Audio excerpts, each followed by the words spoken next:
આ બધા નેતાઓ કે એમના પુત્રો કોઈ કામ ધંધો કરતા નથી. નરેન્દ્ર મોદી સુધી પણ અમે આ વાત પહોંચાડવાના છીએ. ફાયર સ્ટેશન બનાવવા માટે ખાનગી બિલ્ડરને વેચી દીધી. નમસ્કાર, હું છું વિક્રમ વકીલ અને તમે જોઈ રહ્યા છો હોટલાઇન ન્યૂઝ.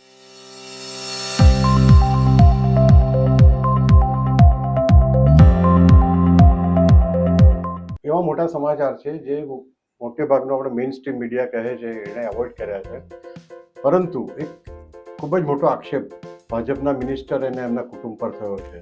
મિનિસ્ટરનું નામ છે મુકેશ પટેલ અને તેઓ રાજ્ય વન અને પર્યાવરણ મંત્રી છે. આક્ષેપ કર્યો છે કોંગ્રેસના નેતા તુષારભાઈ ચૌધરીએ. તુષારભાઈ ચૌધરી એકદમ સજ્જન વ્યક્તિ છે અને કારણ વગર કોઈ આટલા વર્ષોમાં વિવાદમાં પડતા નથી, પરંતુ એમની પાસે પુરાવા આવ્યા છે અને અમે આ કૌભાંડને અમે ભવિષ્યમાં વધુ સ્થળ પર જઈને એની વિશે બધું રિપોર્ટિંગ પણ કરવાના છીએ.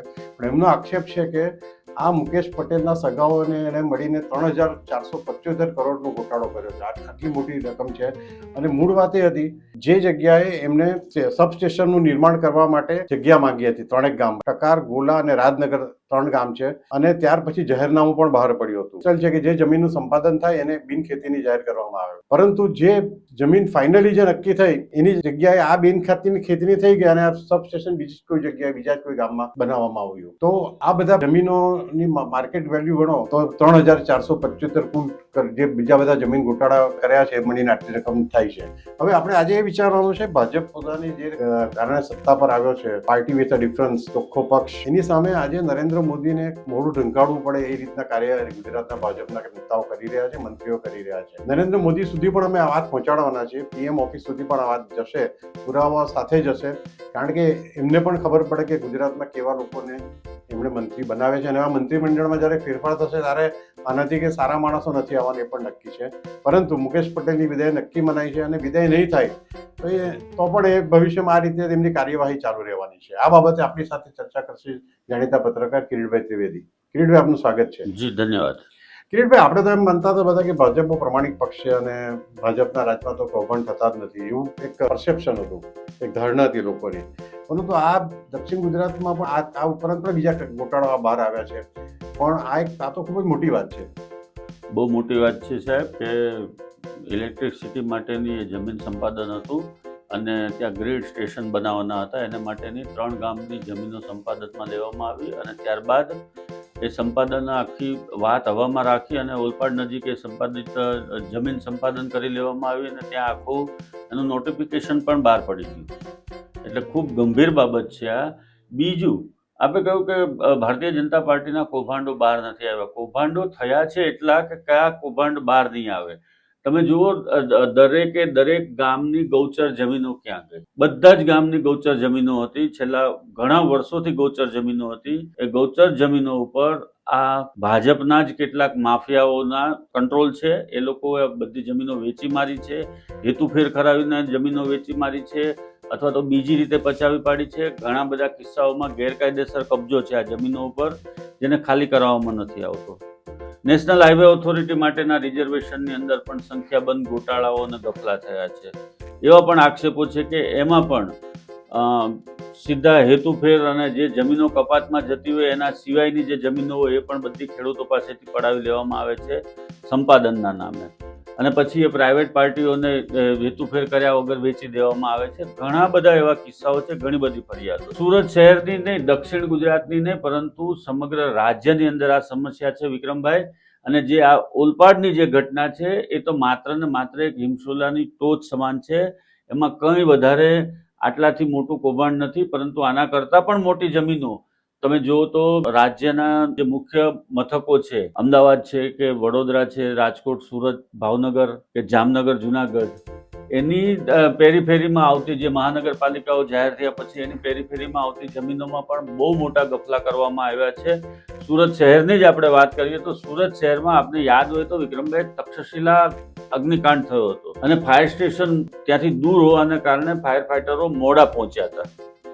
હવે તક્ષશિલાની સામે જ ત્યાંથી 200 મીટર દૂર મહાનગરપાલિકાનો એક કોમન પ્લોટ હતો સંપાદનમાં લીધેલો અને એ ફાયર સ્ટેશન બનાવવા માટે એ જમીન સંપાદિત કરવામાં આવી હતી અને ત્યારબાદ હેતુફેર કરી અને એને ખાનગી બિલ્ડરને વેચી દીધી. બહુ મોટું નામ છે સુરત શહેરની અંદર એ બિલ્ડરનું અને ત્યાં એક કોમ્પ્લેક્સ પણ બંધાઈ ગયું છે અત્યારે.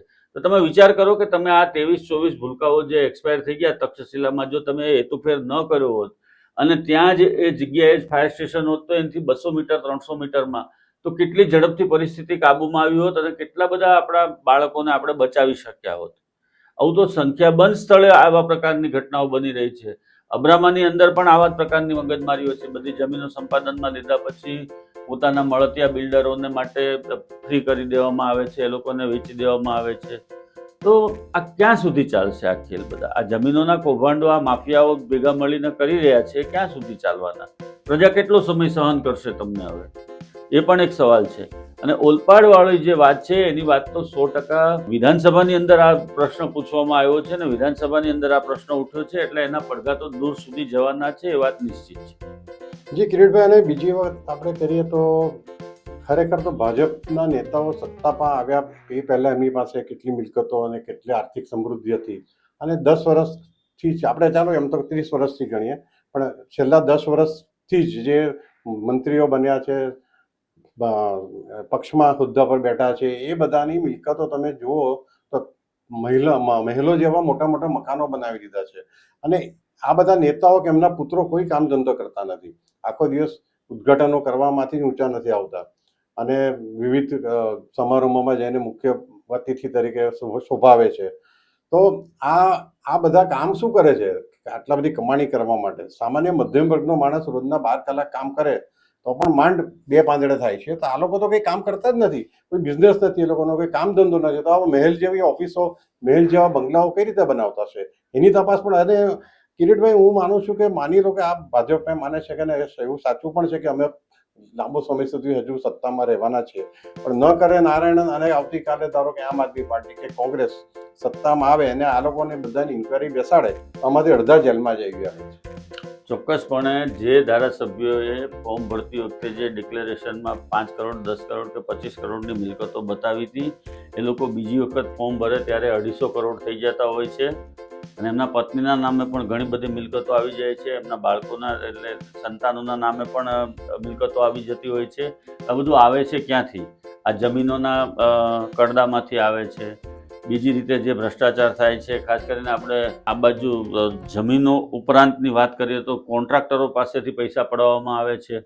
રોડ કોન્ટ્રાક્ટર હોય કે પછી જે સરકારી કામ કરતા હોય, ગવર્મેન્ટના PWDના કામ કરતા હોય, મિલકતોના સરકારી મિલકતોના બાંધકામના કામ કરતા હોય, એ કોન્ટ્રાક્ટરો પાસેથી પૈસા પડાવવામાં આવે છે. બધા જ પાસેથી, ટૂંકમાં જ્યાં જ્યાં સરકારની કંટ્રોલ લાગતો હોય એ બધામાં જ કશે ને કશે આ સ્થાનિક ધારાસભ્યો અથવા તો મંત્રીઓ પહોંચી જતા હોય છે અને એ લોકો એનો વહીવટ કરતા હોય છે.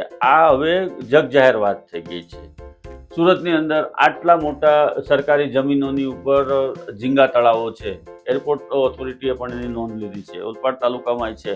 ઓલપાડમાં બતાવવા પૂરતા 2-4 ઝીંગા તળાવ તોડી પડાયા, પાછું હતું એની જ પરિસ્થિતિ છે. તો આ કોની રહેમ નજર હેઠળ ચાલે છે? સીધું ભારતીય જનતા પાર્ટીના નેતાઓનો દોરી સંચાર છે એમાં, અને કશું જ નથી થઈ શકતું. એરપોર્ટની આજુબાજુમાં છે, ડુમસ સુધી ઝીંગા તળાવો છે. બર્ડ હિટની સૌથી વધારે સંભાવના રહે છે એવું એ લોકેશન છે, છતાં ત્યાં કોઈ પણ ગેરકાયદેસર ઝીંગા તળાવ બંધ નથી થતા અને એ લોકોનું રેગ્યુલર આ જે કૌભાંડ છે એ ચાલતું રહે છે. અને એમના જે મળતિયાઓ છે એ લોકો આમાં બેફામપણે રૂપિયા બનાવી રહ્યા છે અને એના હિસ્સાઓ સ્વાભાવિક રીતે ધારાસભ્યો અને મંત્રીઓના ખિસ્સા સુધી જાય જ છે. અને આ જગજાહેર વાત થઈ ગઈ છે. આપણે કહ્યું એ રીતે કે કાલે ઉઠીને કોઈ અલગ સરકાર આવશે, હું તો કહું છું સરકારની રાહ જોવાની જરૂર નથી. આ પ્રજા જ આ લોકોને ખદેડી મૂકશે. કોઈની સરકાર આવે કે નહીં આવે એ વાત તો બહુ દૂરની છે, પરંતુ પ્રજા એટલી બધી ત્રાસી ગઈ છે અત્યારે. તમે જુઓ રાજ્યની અંદર કેટલી બધી ખરાબ પરિસ્થિતિ છે. બોટાદની અંદર તમે ખેડૂતોને દોડાવીને મારો છો. ત્યાર પછી બગસરામાં એક સંમેલન થવાનું હતું, તો સાહેબ ત્યાં અમરેલી, ભાવનગર, જુનાગઢ, રાજકોટ આ 4 સેન્ટરમાંથી પોલીસ બોલાવીને ખડકી દેવામાં આવી. તમને એટલો બધો ડર શાનો લાગે છે? ખેડૂતોનું સંમેલન થતું હોય તો કોઈ અસામાજિક તત્વો થોડા ભેગા થવાના છે ત્યાં? તો આ બધું જ જે છે, આ ટૂંકમાં કહેવાનો મતલબ એટલો જ કે આ લોકોનો જે બેફામ ભ્રષ્ટાચાર છે એ હવે છાપરે ચડીને પોકારે છે. અને આવા જમીનોના કડદા કે જમીનોની બારોબાર વહીવટ કરવા કે પછી કોન્ટ્રાક્ટરો પાસેથી પૈસા પડાવવા કે આ બધું હવે ખુલ્લેઆમ થવા માંડ્યું છે. અને એ લોકોની પ્રોપર્ટીઓ વધી રહી છે. 200 કરોડના આસામી બની ગયા છે. 500 ના, કરોડના 200, આસામી, અરે, 1000 કિરીટભાઈ, કરોડના આસામી, 200, એવી તો બધી 200, ઓન રેકોર્ડ હું વાત કરું 200 છું. કરોડના આસામી તો મધ્યમ કક્ષાના નેતાઓ બને છે. ટોચના નેતાઓ છે તો 5,000, 10 કરોડ, 10,000 કરોડની વાત ચાલે છે. હા, અને તો બહુ ગુજરાત મોટા ઉપરાંત છે. બીજા રાજ્યોમાં પણ ઇન્વેસ્ટમેન્ટ કર્યું છે. ઇન્વેસ્ટમેન્ટ છે. દરેક રાજ્યમાં ઇન્વેસ્ટમેન્ટ છે. હવે એ લોકો પૈસા કેશ નથી હતા, કારણ કે કેશ સાચવવી ભારે પડે. એટલે હવે એ લોકો દરેકમાં 10-10% હિસ્સો રાખે છે. મોટા મોટા હા, એક આપણા જ એક કેન્દ્રીય મંત્રી છે, એની જ તમને વાત કરું વિક્રમભાઈ, કે એને તમે કોઈ પણ કામ માટે લઈને જાઓ, સેન્ટ્રલમાં કોઈ કામ માટે લઈને જાઓ, તમારી ફાઇલ હોય કે કોઈ ટેકનિકલ કારણોસર કોઈ ફાઇલ અટકતી હોય કે કંઈ હોય તો એની પાસે જાય, એટલે એ ભાઈ કોઈ પૈસો લેતા નથી, આમ સ્વચ્છ છબી ધરાવે છે એવું કહેવાય. પરંતુ એ સીધા જ પેલા જે કંપનીવાળા ગયા હોય એની પાસેથી સીધી પોતાની પર્સન્ટેજની પાર્ટનરશિપ જ માંગી લે છે. મને આટલા પર્સન્ટેજ પાર્ટનરશિપ આપી દો, તમારું કામ દિલ્હીમાં બેઠા બેઠા થઈ જશે. કશું જ કોઈ ભ્રષ્ટાચાર નહીં, 1 રૂપિયો લેવાનો નહીં, સીધું ભાગીદારી લઈ લેવાની. એના કહેલા વ્યક્તિને તમારે બનાવી દેવાનો કંપનીની અંદર ભાગીદાર. આ ધંધા ચાલે છે, ખુલ્લેઆમ ચાલે છે. અને આ જે ચાલે છે એ ખોટું છે, એ પ્રજામાં પણ મોટા ભાગના લોકોને ખબર છે કે આ બધું ખોટું થઈ રહ્યું છે અત્યારે. ખાસ કરીને જમીનોના સંપાદનમાં અને જમીનોના જે ગોટાળામાં જે આ લોકો પૈસા કમાય છે એ ખૂબ મોટી રકમો હોય છે, અને જમીન સંપાદિત કર્યા પછી પણ હેતુફેર કરી અને પાછી વેચી દેવામાં આવે છે. એ પણ બહુ મોટી બેદરકારીને તંત્રની બેદરકારી છે, અને આ લોકોની મિલીભગત છે.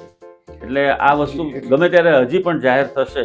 અને આજે 3.5 કરોડનો ગોટાળાની વાત છે, એ આપણે એને ફોલોઅપ કરશું. હોટલાઇન ન્યૂઝ અને છેલ્લે સુધી ફોલોઅપ કરીને સત્ય બહાર લાવીને જ રહેશે. અને જે આ મુકેશ પટેલના સગાવાળાઓ કે સગા ભાઈઓએ ગોટાળા કર્યા છે એને બહાર લાવવાની અમે પૂરેપૂરી કોશિશ કરીશું. Thank you very much Kiritbhai. જી, ધન્યવાદ. આવા પ્રકારના વિડીયો તમને જોવા ગમતા હોય તો હોટલાઇન ન્યૂઝ ચેનલને લાઇક, શેર અને સબસ્ક્રાઇબ કરો.